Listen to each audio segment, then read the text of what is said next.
কোরবানি অর্থহীন হয়ে যাওয়ার জন্য সবচেয়ে বড় যেই কাজটি হতে পারে সেটা হলো লৌকিকতার কারণে বা আল্লাহর সন্তুষ্টি অর্জন ছাড়া অন্য কোনো কারণে যদি কোরবানি হয় তাহলে সেই কোরবানিটা অর্থহীন হয়ে যেতে পারে।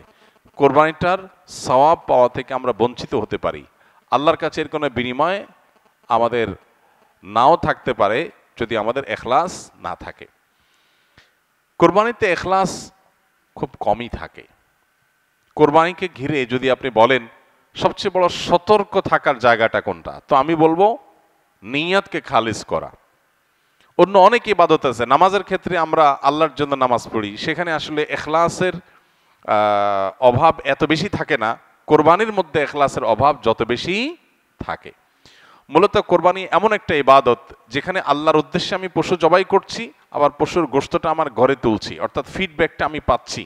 এরকম জায়গা যেখানে অর্থনৈতিক বা আর্থিক ইবাদত, সে আর্থিক ইবাদতের ফিডব্যাক বা উপকারিতা যদি আমরা নিজেরা পাই, সেখানে এখলাস ধরে রাখাটা আসলে কঠিন হয়। কোরবানিটা সেরকম একটা ইবাদত। এই জন্য আমি কোরবানি কেন করছি এটা আগে ক্লিয়ার করতে হবে। আল্লাহ বলেছেন লা ইয়ানালাল্লাহু লুহুমুহা ওয়ালা দিমাউহা ওয়ালাকিন ইয়ানালুহু আত-তাকওয়া মিনকুম। কোরবানির পশুর গোশত, রক্ত কিছুই আল্লাহর কাছে যায় না। যেই চেতনা থেকে, যেই তাকওয়ার সুপ্ত চেতনা থেকে আমরা কোরবানি করি, সেটা আল্লাহর কাছে ঠিকই যায়। সো এখলাসটা এনশিওর করতে হবে, না হলে কোরবানি অর্থহীন হয়ে যেতে পারে। অনেকে আছেন প্রতি বছর কোরবানি করি, এবছর যদি না করি ছেলেমেয়েরা কার মুখের দিকে চেয়ে থাকবে। তাহলে এটা সামাজিক মর্যাদা রক্ষার কোরবানি হলো, আল্লাহর উদ্দেশ্যে না। অনেকে হয়তো মনে করেন যে আমরা প্রতি বছর গরু কোরবানি দেই, এবছর টাকা নাই, ধার করে হলেও দিতে হবে। কেন? কারণ আমাদের মুখ থাকবে না, মান সম্মান থাকবে না যদি ছাগল দেই। মানুষ মনে করবে গরিব হয়ে গেছি। এই যে মানুষ কি মনে করবে সেই চিন্তা থেকে আমি গরু কোরবানি করলাম, অর্থহীন হয়ে যেতে পারে কোরবানি। ঠিক একইভাবে নতুন আত্মীয় হয়েছে, অন্যান্যবার কোরবানি করি বা না করি, এইবার তো করতেই হবে। মেয়ে বিয়ে দিয়েছি, বিয়ের বাড়ির মেহমানরা আসবে, তারা জানবে, তো এবার কোরবানি না দিলে তো মুখ থাকে না। কোরবানি আমার উপরে আবশ্যক হয় না, তারপরে আমি কোরবানি করতেছি কেন? ব্যয়কে দেখানোর জন্য। এখলাস নষ্ট হয়ে গেল।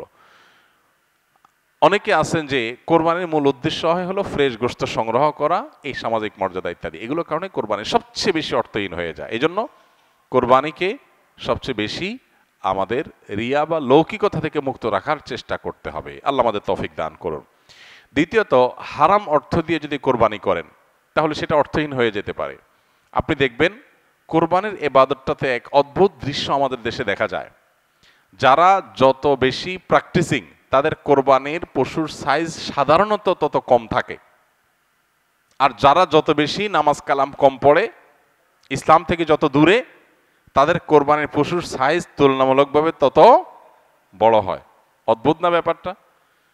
আপনি ঢাকা শহরে ঘুরে ঘুরে দেখবেন যে গুলশান, ধানমন্ডি, বনানী, বড়লোকদের এরিয়াগুলোতে এক একজনের গ্যারেজের ভিতরে আপনার বিভিন্ন নামের গরু, কালাচান, সুলতান, ধলাচান, লালচান, এক একটা গরু 3 লাখ, 4 লাখ, 5 লাখ, 7 লাখ, 10 লাখ টাকা দামের 2টা 3টা গরু।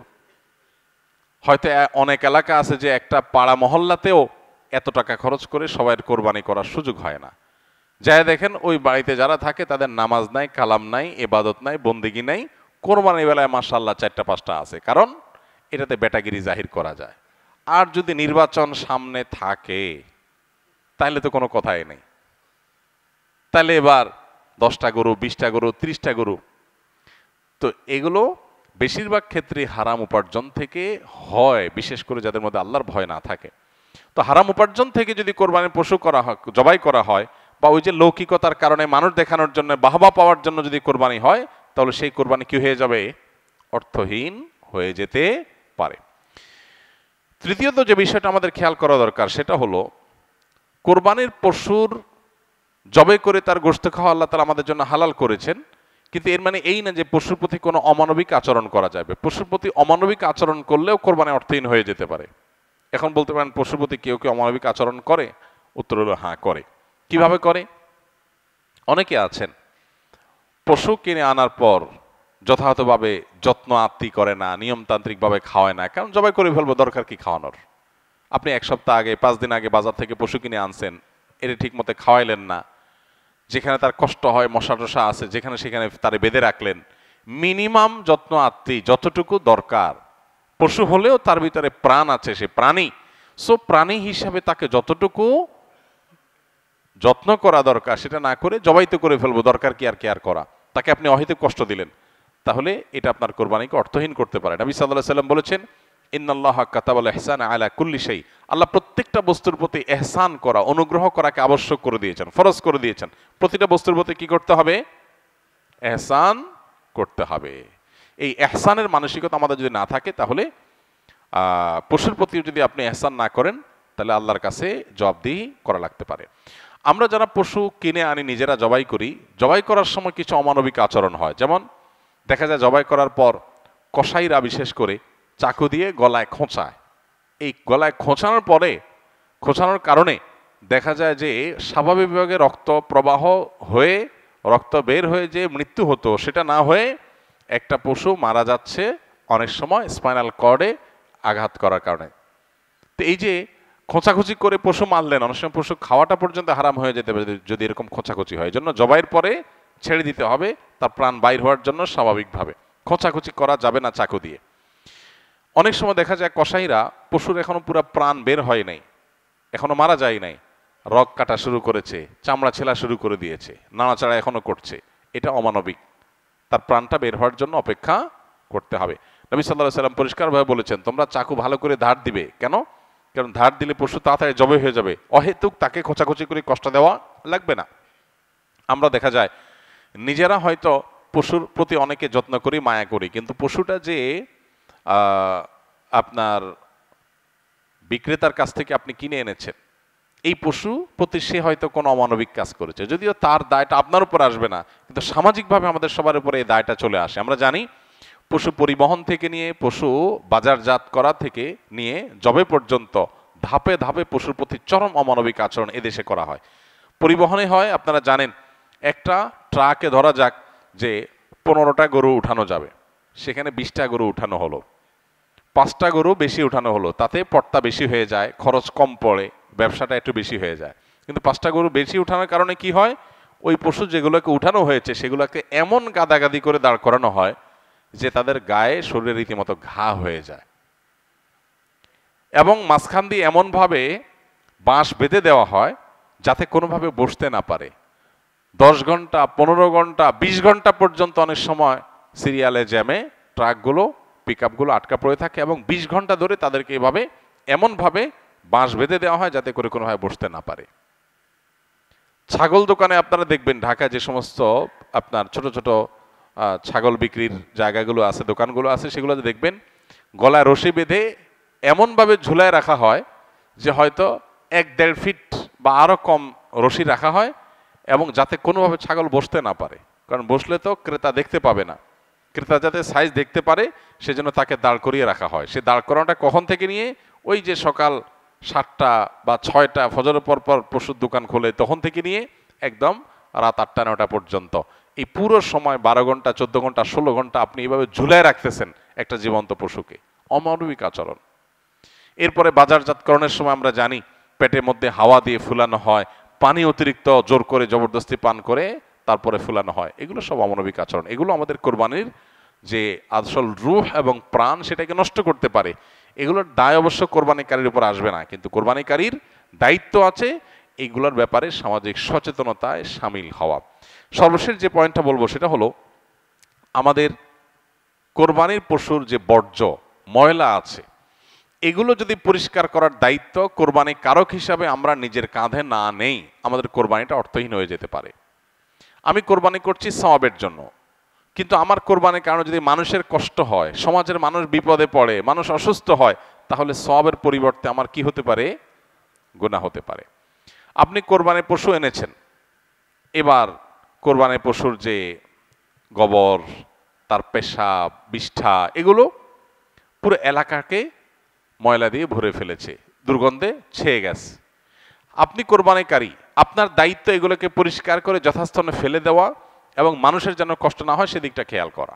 পেশাব করেছে, পানি দিয়ে তাড়াতাড়ি করে ধুয়ে ড্রেনে এটাকে ফেলে দেওয়া, এবং ড্রেনে যাতে আবার প্রবাহটা ঠিক থাকে সেজন্য আপনি ভূমিকা রাখা, এটা আপনার কর্তব্য। গোবরগুলো নিয়ে আপনি ড্রেনে ফেলে দিলেন, তাহলে ড্রেনে জলাবদ্ধতা তৈরি হবে, পানি প্রবাহ বন্ধ হয়ে যাবে এবং সেটার কারণে সেই বদ্ধ পানিতে মশা তৈরি হবে, ডেঙ্গু তৈরি হবে। সেখান থেকে মানুষ, এখন ডেঙ্গুর সিজন শুরু হয়েছে, গতকালকে না যেন আজকে পত্রিকা দেখলাম যে এবার মৌসুমের শুরুতেই ডেঙ্গুর প্রকোপ ভয়াবহ। হয়তো এখান থেকে যে মশা তৈরি হয়েছে এটা কোনো মানুষকে কামড় দিবে, সে মানুষটা অসুস্থ হয়ে হসপিটালে ভর্তি হয়ে হয়তো মারা যাবে, লাখ লাখ টাকা খরচ হবে, আইসিইউতে যাবে, আপনি হয়তো জানেন না, আপনি কোরবানি করে চলে গেছেন।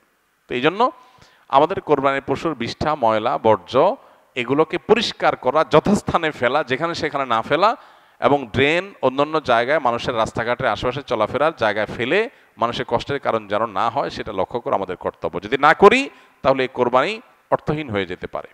ভাইরা আমার, প্রতি বছর এই বিষয়টাতে আমরা সচেতনতা সৃষ্টি করার চেষ্টা করি।